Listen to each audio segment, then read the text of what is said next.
Facebook? Can you guys check first? Yeah. Don't.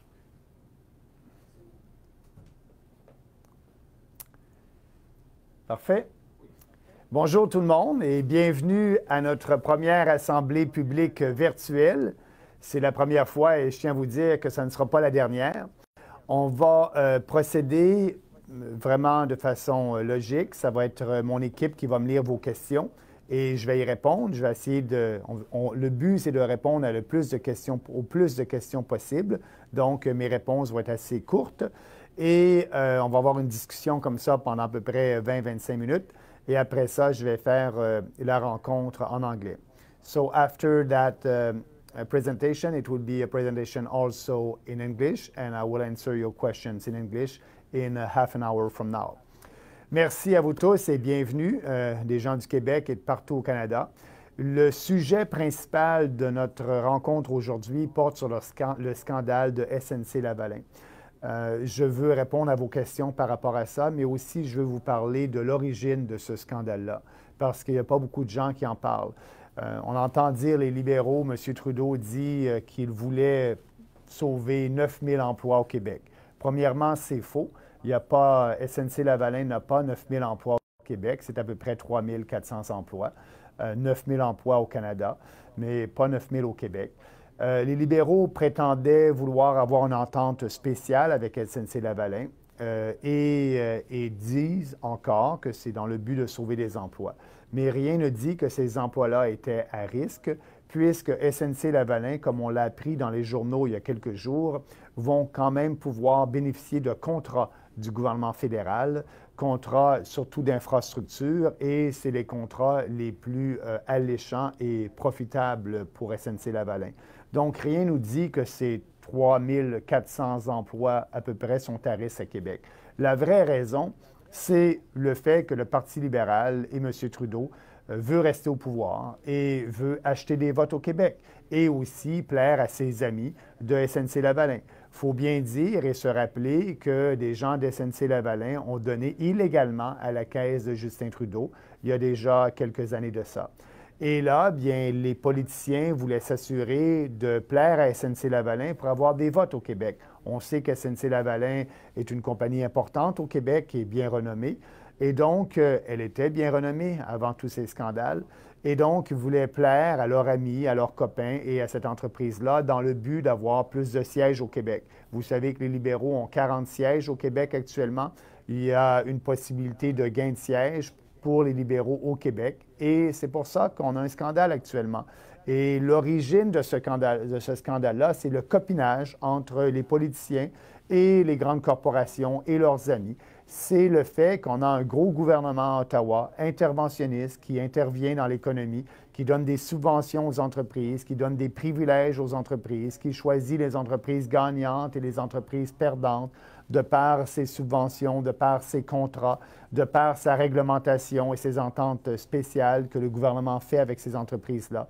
Et c'est ça l'origine du scandale, mais personne n'en parle à Ottawa, sauf nous, du Parti populaire. Il faut mettre fin à cette corruption-là à Ottawa, et la façon de mettre fin à la corruption, c'est d'avoir un gouvernement plus petit, plus respectueux de la Constitution, un gouvernement qui va abolir les subventions aux entreprises, qui ne donnera pas de privilèges à des grandes entreprises, et ça, j'ai été clair depuis le début. SNC-Lavalin ne doit pas être au-dessus de la loi. La loi doit s'appliquer à SNC-Lavalin comme elle s'applique à toutes les entreprises au Québec et au Canada, les petites, les grandes ou les moyennes. Donc, pas d'entente spéciale, pas de deal spécial avec SNC-Lavalin. Et ça, c'est important. Nous sommes le seul parti à le dire et la façon d'éliminer cette corruption-là et ce copinage-là entre les politiciens, bien, c'est d'avoir plus de compétition, d'ouvrir l'économie canadienne à la compétition, d'avoir moins de réglementation, l'État ne doit pas et les politiciens ne doivent pas choisir les perdants et les gagnants en donnant des subventions ou des privilèges à des entreprises. Donc, un gouvernement plus petit, moins interventionniste, qui va faire en sorte qu'on ait plus de liberté individuelle et plus de prospérité. Ceci étant dit, allons-y et répondons aux questions sur ce sujet ou d'autres sujets. Merci. Première question sur Twitter. Quelle serait la stratégie pour s'assurer que même toi, Maxime, si tu te ramasses au pouvoir, ne pourra pas faire de copinage? Bien, la stratégie, c'est bien simple, c'est de faire en sorte qu'on ait un gouvernement plus petit. C'est de faire en sorte qu'on a une politique, on est les premiers, et je suis le seul chef de parti à le dire, le dire publiquement, avant une campagne électorale, durant une campagne électorale et après, qu'on ne donnera pas de subventions aux entreprises. Donc, la façon de régler ça, c'est aucun privilège, aucune subvention aux entreprises, aucun deal spécial, ouvrir à la compétition. Ça fait partie de notre plateforme et c'est une plateforme qui est très populaire. C'est ce que je crois. Je crois au libre marché.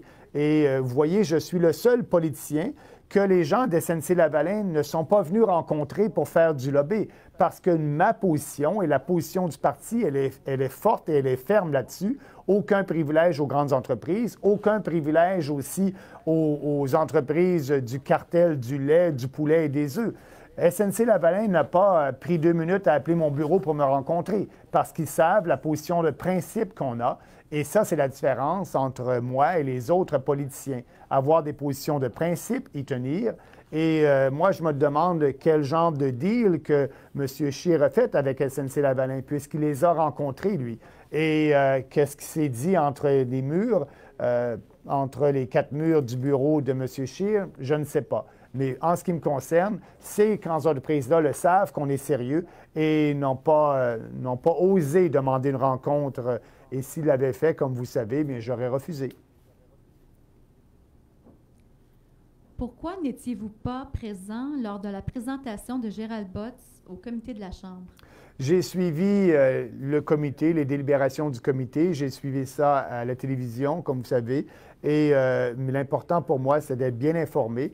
Et ce qu'il faudrait faire, je pense, il faut aller encore un peu plus au fond des choses. Et j'aimerais bien que le gouvernement Trudeau y aille au fond des choses en demandant et en octroyant, finalement, en faisant en sorte qu'on ait une enquête publique sur ce sujet-là. Ça, c'est important. Je pense qu'il y a eu, on a entendu M. Botts, on a entendu différents intervenants, mais on n'a pas tout entendu le fond de l'histoire. Et moi, bien, j'aimerais bien qu'on puisse avoir une enquête publique sur le sujet de SNC-Lavalin pour en savoir plus. Mais je sais bien que l'origine, c'est le copinage, c'est le capitalisme de copinage et c'est la relation entre les politiciens et les grandes entreprises et les groupes d'intérêt pour acheter des votes. Nous, notre politique, c'est aucun achat de vote. On n'essaie pas de plaire à tout le monde. On a des politiques très claires. Si les gens aiment nos politiques, ils sont bienvenus à notre parti. Si les gens n'aiment pas nos politiques, bien, ils ont le choix. Ils peuvent voter pour d'autres politiciens. C'est ça le fait d'avoir des positions de principe qui est bien différente des conservateurs, des libéraux et des autres partis. Si on arrête d'intervenir dans l'économie et si on arrête le copinage avec les compagnies, est-ce vraiment notre problème si une compagnie comme SNC-Lavalin donne des pots de vin dans un autre pays? Bien, les lois, une compagnie comme SNC-Lavalin doit être jugée selon la loi qui est en vigueur. Et moi, je pense qu'il y a une loi qui doit être respectée et toutes les compagnies qui ne respectent pas ces lois-là doivent être poursuivies. Moi, je pense que la loi s'applique à l'ensemble des corporations. Elle s'applique à SNC-Lavalin comme les autres corporations. Il n'y a pas de privilège à donner. Oui, d'un gouvernement plus petit à Ottawa, moins interventionniste, respectant l'ensemble des entreprises, mais il faut absolument que la loi s'applique et je pense que la directrice des poursuites criminelles a bien fait de poursuivre SNC-Lavalin. Pourquoi ne vous prenez jamais le pouls du peuple avant de donner des subventions qui finissent dans les paradis fiscaux, finalement? Mais on n'a pas besoin de prendre le pouls du peuple, il faut juste arrêter ça. Pas de subventions aux entreprises. D'ailleurs, les entreprises le demandent. La Fédération canadienne des entreprises indépendantes, qui représente l'ensemble des entrepreneurs au Canada, le dit à chaque année, à chaque budget fédéraux. Elle dépose un plan d'action et elle dit au gouvernement, elle veut que l'organisation, que le gouvernement baisse les taxes et les impôts aux entreprises. C'est ce qu'on a comme solution. On peut économiser 5 milliards de dollars en abolissant les subventions aux entreprises et diminuer l'impôt des entreprises, de toutes les entreprises. C'est ça une politique équitable, d'avoir un taux unique de 10 pour toutes les entreprises et on le fait sans créer de déficit avec justement l'abolition des subventions d'entreprise. Je ne crois pas aux subventions d'entreprise, il faut arrêter ça. Et en même temps aussi, il faut abolir l'imposition des gains de capitaux au pays. Donc, on peut faire ces réformes-là sans créer de déficit en économisant 5 milliards de dollars qu'on ne donnera pas en subventions d'entreprise. Et tout ça, ces subventions-là, ces contrats fédéraux-là, bien, fait en sorte qu'il y a un risque de copinage. Et c'est ce qui arrive actuellement. Pourquoi la GRC tarde à intervenir dans le scandale SNC-Lavalin? Bien, la GRC est indépendante des politiciens. Vous savez que l'ex-sollicitrice générale, a dit, lorsqu'elle a comparu, qu'elle pensait que la pression qu'elle a subie n'allait pas à l'encontre du code criminel. Bon, ça, c'est un fait, c'est ce qu'elle a dit. La GRC, suite à ça, va faire son travail et décider s'il y a lieu de déposer des poursuites ou pas. La GRC est indépendante des politiciens. Donc, je vais laisser la GRC décider. Elle a entendu ces témoignages-là. Et on va savoir dans les prochaines semaines ou les prochains mois si la GRC va déposer des procédures juridiques contre le gouvernement ou contre des personnes qui ont agi dans ce scandale-là. Mais pour moi, je ne veux pas m'ingérer, et ce n'est pas le rôle d'un politicien de s'ingérer dans l'administration de la justice. Quel sera l'impact d'un gouvernement non interventionniste sur l'économie québécoise? Vous savez, plus de liberté amène plus de prospérité. Il n'y aura plus de subventions aux entreprises. On va baisser les taxes et les impôts des individus. On a une réforme fiscale qui est très claire. 2 taux d'imposition, 25 pour ceux qui gagnent plus de 15 000 jusqu'à 100 000 Pour les revenus de 100 000 et plus, un autre taux de 25 Pour les plus pauvres, on va faire en sorte d'augmenter l'exemption personnelle de base à 15 000 Donc, les gens qui gagnent 15 000 et moins ne paieront pas d'impôt fédéral. Donc, un gouvernement du PPC va respecter la Constitution. On va être un gouvernement qui va faire le ménage dans les finances publiques, plus de subventions aux entreprises, faire le ménage dans l'aide étrangère. On peut économiser aux alentours de 4 milliards de dollars. Et tout ça va faire en sorte que on va redonner votre argent dans vos poches et c'est vous qui allez créer la richesse. Donc, moi, ce que je dis pour le Québec et le Canada, un gouvernement du PPC va faire en sorte de créer plus de liberté individuelle, de vous redonner votre liberté individuelle, de moins vous taxer et, en fin de compte, ça va créer de la richesse. Vous allez avoir plus d'argent dans vos poches pour faire ce que vous voulez faire et c'est ce qu'on veut. On a confiance aux gens. C'est ça la différence entre nous et les autres politiciens. Nous, on a confiance aux gens. Et les autres politiciens, tant conservateurs que libéraux qu'NPD, pensent que le gouvernement peut régler tous les problèmes. Et nous, on dit que vous êtes mieux placés que nous pour savoir ce qui est bon pour vous. Donc, c'est pour ça qu'on fait confiance aux gens. On veut un gouvernement plus petit, moins interventionniste. Et avec ça, bien, c'est ce qui va créer la richesse. Ça a été démontré, ça, dans tous les pays où on a un gouvernement moins interventionniste, il y a toujours plus de création de richesse. Et c'est ce qui va arriver avec l'élection d'un gouvernement du Parti populaire du Canada. Merci.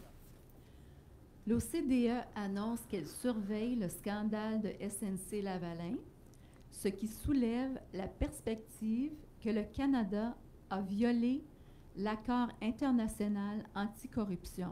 Vos commentaires? Oui, ça se peut. Ça se peut et on va le voir.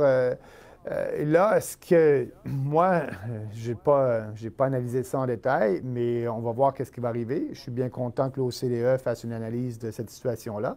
Mais ceci étant dit, il faut absolument que les poursuites continuent et c'est ce qui arrive actuellement. Donc, je suis bien content que SNC-Lavalin n'est pas au-dessus de la loi, que SNC-Lavalin n'a pas eu d'entente spéciale avec le gouvernement actuellement. Donc, laissons aller la justice et que les poursuites continuent. C'est ce qui a lieu actuellement. Et pour moi, c'est ce qu'il faut faire. Et tout le débat, là, les libéraux et même les conservateurs, on ne sait pas. Les conservateurs, on leur posait la question, est-ce que les procédures doivent continuer contre SNC-Lavalin? Est-ce que, et tant M. Scheer que M. Poilievre, l'establishment du Parti conservateur ne veulent pas répondre à cette question-là parce que pour eux, comme les libéraux, c'est une question d'achat de vote. C'est une question de plaire aux Québécois et en prétendant qu'on va sauver des emplois au Québec en faisant l'entente spéciale avec SNC-Lavalin. Pour moi, il n'y a pas d'entente spéciale. Les procédures doivent continuer. C'est ce qui arrive. Et la justice doit suivre son cours. Plusieurs Canadiens croient que tout politicien tombe éventuellement dans le piège relatif au lobbying des grandes entreprises. Qu'est-ce qui vous distingue des autres politiciens à cet égard? Bien, je l'ai dit tantôt, qu'est-ce qui nous distingue? C'est le fait que nous, les grandes entreprises, les petites ou les moyennes, ils n'auront plus avantage à engager des lobbyistes à Ottawa pour lobbyer les politiciens, parce que le gouvernement ne donnera plus de subventions aux entreprises, ne réglementera pas ces entreprises-là de façon à outrance pour leur donner des privilèges. Donc, il n'y aura plus d'incitatif à engager des lobbyistes à Ottawa pour avoir des privilèges des politiciens, puisqu'on va éliminer ces subventions-là. On va donner moins de contrats aux entreprises, parce que regardez, les entreprises comme SNC-Lavalin ont beaucoup de contrats dans le programme d'infrastructure au Canada. Bien, nous, ce qu'on va faire, c'est qu'on va laisser les provinces gérer leur infrastructure. Donc, c'est ça la solution. C'est pour ça que ces entreprises-là n'auront pas l'incitatif à lobbyer le gouvernement pour avoir des privilèges, parce qu'il n'y en aura plus sous un gouvernement du Parti populaire. Avons-nous besoin d'un procureur général indépendant? Oui, je crois que oui, effectivement. Et je pense qu'on devrait faire comme l'Australie, la Nouvelle-Zélande et l'Angleterre, de faire en sorte d'avoir un solliciteur général indépendant et peut-être même qui ne siège pas au cabinet. Ça serait à évaluer. Mais effectivement, il faut scinder les deux positions, celle de procureur général, solliciteur général et celle de ministre de la Justice. Nous entendons des histoires différentes sur ce qui s'est manifesté en secret dans l'affaire Lavalin. Comment est-ce qu'on peut connaître la vérité de cette histoire? Est-ce important et pourquoi? Oui, je pense que c'est important. Et comment? Il faut une enquête publique. J'espère que le gouvernement Trudeau va y aller de l'avant avec cette enquête publique-là et je la demande officiellement. Quel est votre message aux employés de SNC-Lavalin qui sont pris dans cette situation? Bien, je trouve ça dommage que ces employés-là qui ne sont pas corrompus, ne sont pas tricheurs, risquent peut-être, il n'y aurait jamais rien de prouvé, de perdre leur emploi. Et si cela arrive, moi, j'ai bien confiance que ces employés-là sont très compétents et c'est peut-être un choc à court terme. C'est un choc pour tout le monde lorsque tu perds ton emploi. Et j'espère bien, avec leurs compétences, qu'ils vont être capables de se replacer ailleurs. Mais il n'est pas dit, je le disais tantôt, les 9 000 emplois au Canada, 3 400 au Québec, ne sont peut-être pas aussi à risque que ça, puisque SNC-Lavalin, on l'a appris ce week-end, a encore le droit d'avoir des contrats dans les programmes d'infrastructure au Canada. Et ça, c'est déjà plusieurs milliards de contrats. Donc, on nous avait laissé sous-entendre le contraire, un autre mensonge. Je crois que ces emplois-là sont moins à risque qu'on nous le laissait croire il y a quelques jours. Est-ce que Justin Trudeau doit démissionner? Non, je ne crois pas. Il faut qu'il demande une enquête publique. Une question concernant les subventions, pas rapport avec SNC-Lavalin. Par contre, voici la question. Quoi dire aux agriculteurs qui vivent de subventions juteuses pour qu'ils votent pour vous? Bien, moi, j'aimerais bien que les agriculteurs, que les industriels, que tous les entrepreneurs votent pour le Parti populaire du Canada parce que nous avons les meilleures politiques. Et on ne fait pas de la politique pour plaire à un groupe spécifique. On a les meilleures politiques qui s'appliquent à l'ensemble des entrepreneurs. Ce que je dis aux entrepreneurs qui sont sous gestion de l'offre, les producteurs laitiers, les producteurs de volailles et les producteurs de poulets, je crois en vous. Vous êtes capable de compétitionner sur la scène mondiale. Actuellement, avec le cartel du poulet, du lait et des œufs qu'on a au Canada, les consommateurs payent le double du prix pour ces produits-là. Et vous ne pouvez pas exporter, vous, les producteurs. J'aimerais bien que vous soyez capables d'exporter et c'est la meilleure façon, au lieu que ce soit les consommateurs qui vous subventionnent par un prix plus élevé. Si on abolit ce système-là de la gestion de l'offre, ce cartel-là, sur une période de transition de quelques années, tout en vous permettant de réinvestir, à ce moment-là, vous allez être capable, si vous le souhaitez, de pouvoir vendre vos produits qui sont de bonne qualité sur les marchés mondiaux, comme le font les autres producteurs agricoles qui, eux, œuvrent dans un libre marché et peuvent exporter leurs produits à l'extérieur du Canada, comme les producteurs de céréales, de bœuf ou de porc. Donc, pas de subventions aux entreprises. Mais je leur dis, par exemple, plus de libre marché, pour vous permettre de vendre vos produits dans d'autres marchés. Et c'est une politique qui est bonne pour les producteurs agricoles, mais aussi pour les consommateurs. Le 20 minutes est déjà terminé. Maxime, aurais-tu un mot de fin pour nos... Bien, premièrement, oui, merci. Ça s'est passé très rapidement. J'ai bien aimé l'expérience et je tiens à vous dire qu'on va en faire une autre. Et je vais essayer d'avoir un petit sujet au début, le sujet d'actualité qu'on peut discuter. Et après ça, comme on le fait, répondre à vos questions sur ce sujet-là ou d'autres sujets. Merci bien d'être avec nous. C'est une façon importante pour nous. Vous pouvez nous suivre. Certains nous ont suivis sur Facebook, d'autres sur YouTube. On va faire ça de façon régulière. Merci, puis bonne soirée à vous tous. Au plaisir de se revoir. Bye-bye.